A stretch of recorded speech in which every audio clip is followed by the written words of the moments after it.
Petrol പമ്പിലെ office കുത്തിത്തുറന്ന് മോഷണം. Koyilandy Thikkodi petrol പമ്പിലാണ് സംഭവം. പ്രതികളുടെ CCTV ദൃശ്യങ്ങൾ പുറത്തു വന്നിട്ടുണ്ട്.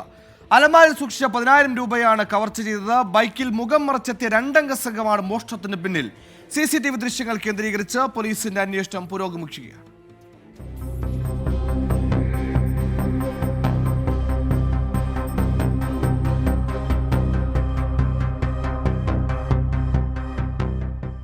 Safari feel and fly petrol പമ്പിന്റെ ഓഫീസിലാണ് ഇന്ന് പുലർച്ചെ മോഷണം നടന്നത്. അലമാരയിൽ സൂക്ഷിച്ച 10,000-ഓളം രൂപ നഷ്ടമായി. ബൈക്കിൽ മുഖം മറച്ചെത്തിയ രണ്ടംഗ സംഘമാണ് മോഷണത്തിന് പിന്നിലെന്നാണ് CCTV ദൃശ്യങ്ങളിൽ നിന്ന് വ്യക്തമാകുന്നത്. പിൻഭാഗത്തെ ജനൽ ചില്ല് തകർത്താണ് ഓഫീസിനകത്ത് കടന്നത്. തുടർന്ന് ഷെൽഫ് കുത്തിത്തുറന്ന് അകത്തുണ്ടായിരുന്ന 10,000 രൂപ കവരുകയായിരുന്നു. പയ്യോളി പോലീസിൽ പരാതി നൽകിയിട്ടുണ്ട്.